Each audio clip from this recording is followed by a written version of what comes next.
গেলাই যাচ্ছে না। এই যে এরকম করে নিলে উঠে যাচ্ছে।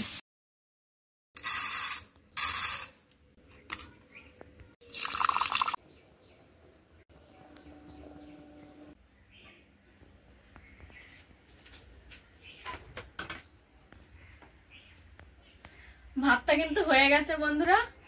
নমস্কার, আপনারা সবাই ভালো আছেন তো? ভারত, বাংলাদেশ সহ পৃথিবীর সর্বত্র ছড়িয়ে ছিটিয়ে থাকা দর্শক বন্ধুদের সাথী বিপ্লব ব্লগের আরো একটা সম্পূর্ণ নতুন পর্বে স্বাগত। তো চলুন আজকের পর্বটা আবারও শুরু করা যাক। আর আজকের পর্বে একটা বিশেষ ড্রিঙ্ক আছে যেটা বিপ্লববাবু প্রচুর পছন্দ করে গরমের সময়। সকলেই হয়তো টুকটাক পছন্দ করে, আমার তো সবারটা জানা নেই, তবে বিপ্লববাবু খুব পছন্দ করে। নাই আগের দিন যে দিদি ভাইয়ের কাছ থেকে আমগুলো এনেছিল সেগুলো দিয়েই আজকে একটু আমের শরবত বানাবো। আর টুকটাক রান্না বান্না তো থাকবেই সাথে। আর হ্যাঁ, যারা প্রথমবারের জন্য দেখছেন তারা কিন্তু অবশ্যই সাথী বিপ্লব ব্লগ বলে যে চ্যানেলটি আছে অবশ্যই সাবস্ক্রাইব করবেন, লাইক করে পাশে থাকবেন আর কমেন্ট করে আপনার মতামত জানাবেন যে কেমন হচ্ছে পর্বগুলো। আর শেয়ার করে নিজের বন্ধুদের মধ্যে ছড়িয়ে দেবেন, দিয়ে আমাদের বন্ধু হয়ে যাবেন। আর আজকে একটু সকাল সকাল স্নান করে নিলাম, কাটাকুটা প্রায় রেডি হয়ে গেছে, মাছ শাক কেটে। আর ইচ্ছা করলো না যে কিছু করি, একবার স্নান করে নিয়ে ঠাকুর দিয়ে এবার কোমর বেঁধে লেগে পড়লাম রান্না করতে।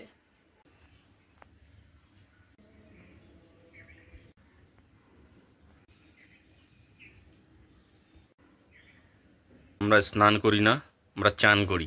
বলো তুমি চানের আগে কি কি করেছো? হ্যাঁ, আমরা এটাই বলে অভ্যস্ত। স্নান তো কি হয়েছে? হ্যাঁ তো বলো। তো আমি স্নান করার আগেই এই মাছটা কেটে নিয়েছিলাম, 2 রকমের মাছ আছে, সেটাকে কেটে নিয়ে তারপর একটু সময় ছিল সঙ্গে সঙ্গে ঢেঁড়স আলুটা কেটে নিয়েছিলাম, আমগুলোকে ধুয়ে রেখেছি। তো এখনো লতিটা কাটতে হবে, লতি আর একটা রান্না হবে। সবার আগে আমি আমটাকে কেটে সেদ্ধ বসিয়ে আবার অন্য কাজগুলো করব। আমের শরবত বানানোর জন্য সবার প্রথমে আমি আমটাকে খোসা ছাড়িয়ে নিয়ে একটু হলুদ জলের মধ্যে রাখবো। কচি কচি আম তো আঠা আছে, কালো হয়ে যাবে কেটে রাখার পরে, ওই জন্য হলুদটা দেব।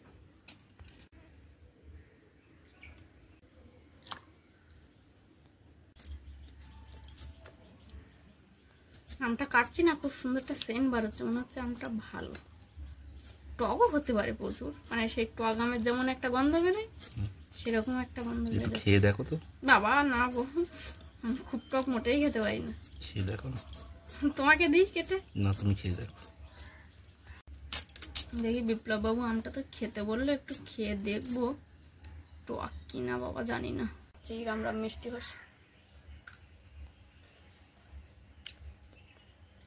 বাবা, কি টক, বাঘা টক। তুই পুরো মুখটাই আমার নষ্ট করে দিলে। আম খাবি? গেলাই যাচ্ছে না।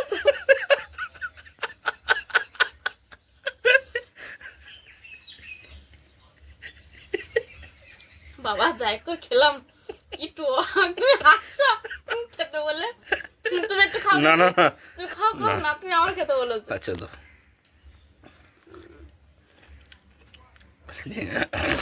কেন কেন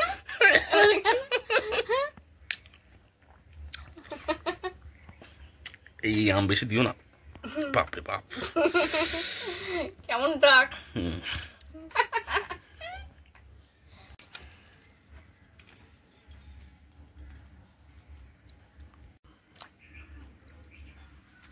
আমগুলোকে কেটে তো হলুদের মধ্যে রেখেছিলাম, সেই জলটাকে আবার ঝরিয়ে ভালো করে ধুয়ে নিয়ে এসে এবার আমি প্রেসার কুকারের মধ্যে আমগুলোকে দিয়ে দেবো। দাঁড়াও এক সেকেন্ড, একটা পিঁপড়ে আছে, ওই যে ওগুলো তুলে দেবো তো। আর নেই তো পিঁপড়ে। এবার এতে একটু লবণ আর জল দিয়ে দেবো, দিয়ে আমি আমটাকে সেদ্ধ বসিয়ে দেবো। চিনিও তো দিতে হবে একেবারে? হ্যাঁ, একেবারে এতে দিয়ে দেবো। এক্ষেত্রে আমি চিনি আর দেবো না, তুমি বলেছো আমি এটা পরে জলে ভিজিয়ে রাখছি। একটু অল্প করে জল আর নুন দিয়ে আমি আমটাকে প্রথমে সেদ্ধ করে নেব। তুমি যে চিনির কথাটা বলেছো, আমি চিনিটা এখন এই কারণেই দিচ্ছি না, বাইচান্স যদি আমগুলো সেদ্ধ না হয় সেই কারণে আমি চিনিটা এখন আর দিচ্ছি না, শুধু নুন জল দিয়েই আমগুলোকে সেদ্ধ বসাবো। ধুয়ে রাখা পরিষ্কার মাছের উপরে পরিমাণ মতো লবণ ও হলুদ দিয়ে দেব।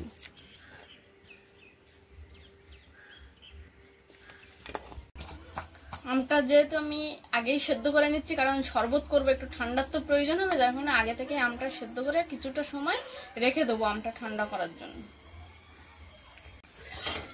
মাছের নুন হলুদ মেশাতে মেশাতে আমার কড়াইটা গরম হয়ে গেছে। এবার কড়াইতে দিয়ে দেবো নুন হলুদ মিশিয়ে রাখা মাছ।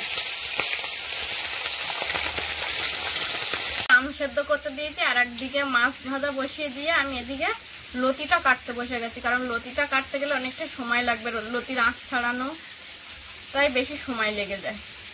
হবে না কর্তামশাই আমারই সুবিধাটা দেখছি, ভালো বড় বড় মোটা মোটাই লতি এনেছে, এগুলো যদি একটু ছোট হতো তাহলে অসুবিধা হতো। এই না তাড়াতাড়ি উঠেও যাচ্ছে আঁশগুলো, এই যে এরকম করে নিলে উঠে যাচ্ছে।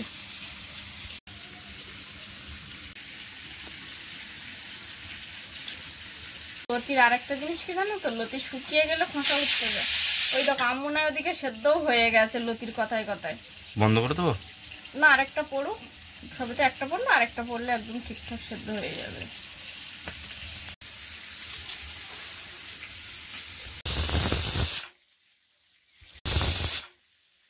পড়ে গেছে, তুলে দেবো আম। হ্যাঁ, আম তুলে দিয়ে একটা সাইড করে দেবো, দিয়ে আর একটা কড়াইতে তরকারি বসিয়ে দিই। একদিকে মাছ ভাজা হচ্ছে, এদিকে অপর প্রান্তে আরো একটা কড়াই বসিয়ে দিলাম, তাতে একটু পেঁয়াজ দিয়ে দেবো, দিয়ে দিব নাড়াচাড়া করে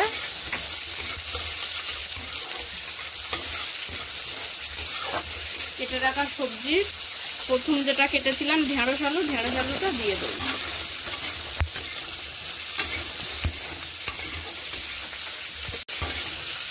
তার মধ্যে দিয়ে দেবো কেটে রাখা কাঁচা লঙ্কা। এবার একটু একটু করে স্বাদ মতো লবণ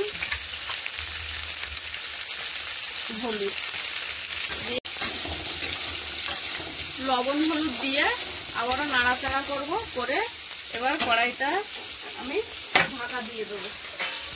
এদিকে আমার মাছ ভাজা হয়ে গেছে,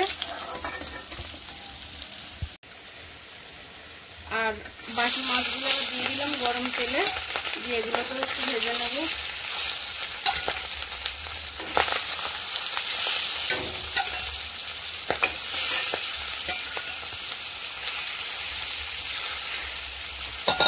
ঢেঁড়সটা দেখে কতটা একটু ভাজা হলো,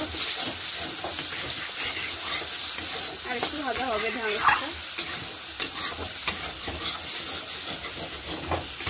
মাছ ভাজার কড়াইতে আমি একটু শুকনো লঙ্কা, পেঁয়াজ কুচি আর রসুন থেতো করা দিয়ে দিয়েছি। এবার তার মধ্যে দিয়ে দেবো কেটে রাখা লতিগুলো।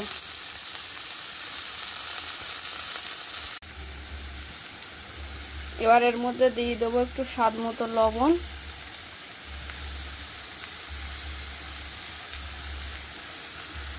হলুদ, একটু চিংড়ি মাছ দিয়ে তরকারিটাকে ঢাকা দিয়ে দেবো। চিংড়ি মাছটাও আস্তে আস্তে ভাপে সেদ্ধ হয়ে যাবে বা ভাজাও হয়ে যাবে, যার কারণে চিংড়ি মাছটাকে আমি আলাদা করে ভেজে নিলাম না। আলাদা করে ভেজে নিলে হয়তো চিংড়ি মাছটা একটু বেশি রাবারি টাইপের হয়ে যেত, যার কারণে আমি এইভাবেই দিয়ে দিলাম। এবার একটু ওই লতির জন্য বেটে নেব সর্ষেটা আমি আগে থেকেই ভিজিয়ে রেখেছিলাম, আপনারা চাইলে আধ ঘন্টা কি 15 মিনিট আগেই ভিজিয়ে রাখবেন, তাহলে ঠিকঠাক হয়ে যাবে। আর সর্ষের সঙ্গে দিয়ে দেবো একটা কাঁচা মরিচ, যাতে সর্ষেটা তেতো না লাগে।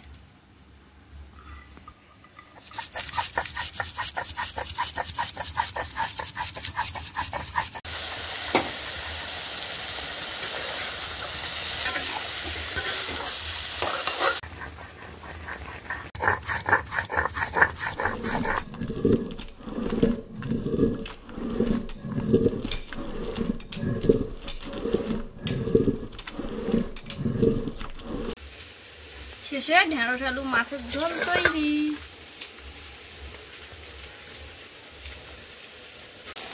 লতির তরকারিটা আমার পুরো কষাই হয়ে গেছে, এবার ওতে একটু জল দিয়ে তার মধ্যে ভেজে রাখা সরষেটা দিয়ে দেবো, দিয়ে এবার একটু ঢেকে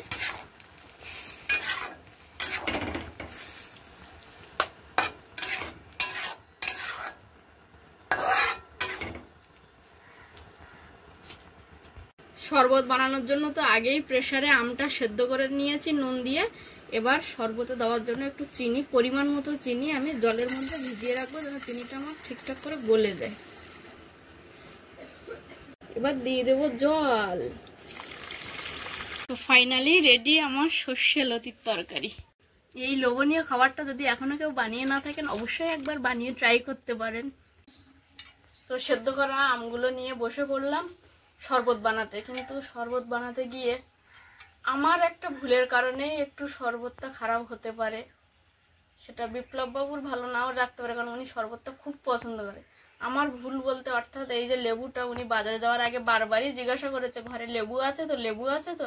তো আমি ততবারই হ্যাঁ বলেছি। তো আমি একবারও খেয়াল করিনি যে লেবুটা নষ্ট হয়ে গেছে। তাহলে শরবত বানাতে গিয়ে আমারই ভুল হলো না? দেখো, শরবত বানালে একটু লেবু দিলে ভালো লাগে, কিন্তু লেবু ছাড়াও করা যায়। তুমি লেবু ছাড়াই সুন্দর করে করো, তোমার হাতের কাছে যা আছে। ভুল হয়েছে তো কি হয়েছে? যাই হোক, কি আর করা যাবে, ভুল যখন করেই ফেলেছি একটু। তো চলুন শুরু করি শরবতটা। করে বানাও দেখি।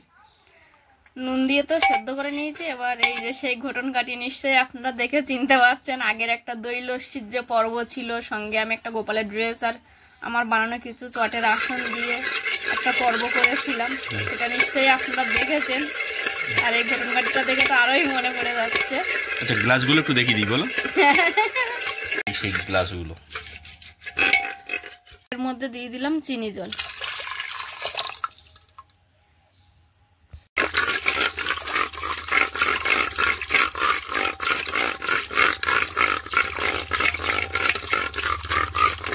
তো জল আম সবকিছু মিলিয়ে মিশিয়ে আমি আবারও একটু নুন দিয়ে দেবো স্বাদ মতো। ঘরে রাখা আমচুরটা বার করেছিলাম যে টক কতটা হবে কি না হবে জানি না, তো যার কারণে কিন্তু দেখলাম একটু টেস্ট করে দেখলাম নুন টক সবকিছুই সামঞ্জস্য আছে। তো আমি আমচুরটা দেবো না, এটাকে রেখে দিলাম। আর দেবো ঘরে রাখা একটু চাট মশলা, যেটা শরবতটার স্বাদটা একটু দ্বিগুণ করে দেবে। এমনি লবণ তো দিয়ে দিয়েছি, সঙ্গে একটু বিট লবণ দেবো আর দেবো একটু চাট মশলা।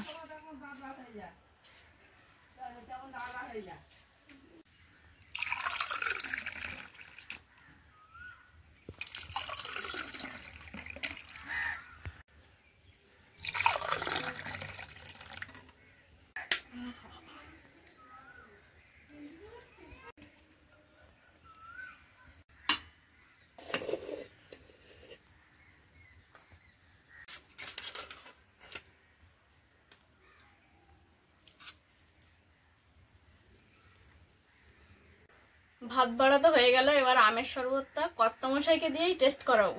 এনো, আমি ওপারে গিয়ে বসি।